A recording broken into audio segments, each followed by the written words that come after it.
And former President Donald Trump says he would give serious consideration to pardoning Australian WikiLeaks founder Julian Assange. Reporter Emily Gromens joins us from our North America bureau. Emily, good morning. What exactly has Mr. Trump said? Well, Lisa, this was actually quite similar circumstances to the only time we've heard the current president, Joe Biden, address this issue publicly. He was earlier this year shouted out a question from a White House pool reporter.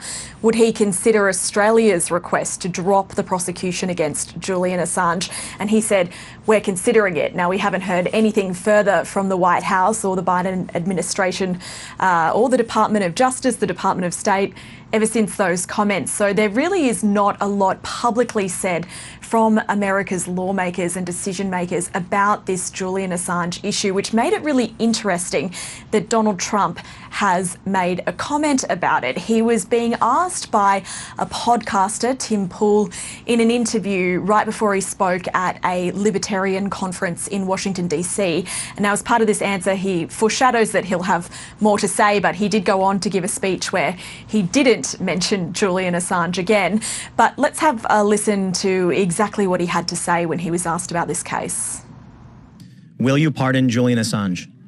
Well, I'm going to talk about that today, and we're going to give it very serious consideration. And we're going to have a couple of other things to say in the speech that I think you're going to love. I've heard some rumors. And you've gotten so much out of me, I should leave a little bit for the speech, don't you think? Emily, the WikiLeaks founder has other political supporters in the US. Tell us about those.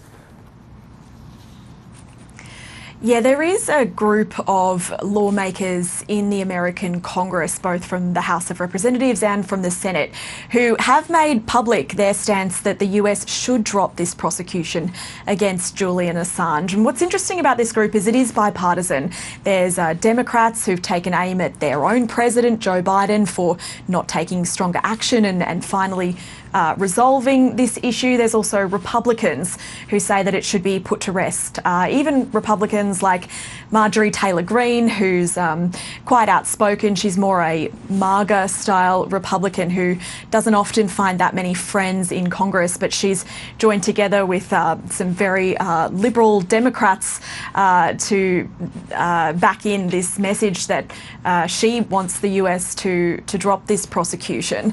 I spoke to one of the leading voices in Congress on this issue, a Democrat Congressman Jim McGovern from Massachusetts earlier today. Now, he's admitted it's a bit of a case of strange bedfellows, the lawmakers that have banded together to advocate for Julian Assange in America.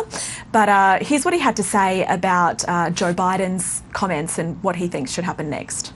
Needs to move faster. I hope he is genuinely considering the request. I hope people in his administration are genuinely considering the request. Again, this is about freedom of the press, and it's also about not setting a precedent, quite frankly, that would have a chilling impact.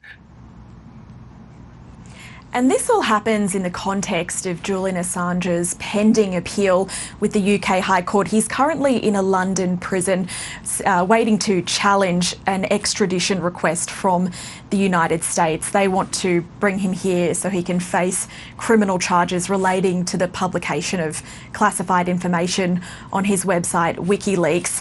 And while all of this has been moving through the courts in the last couple of months, the behind-the-scenes manoeuvring and lobbying has really been ramping up.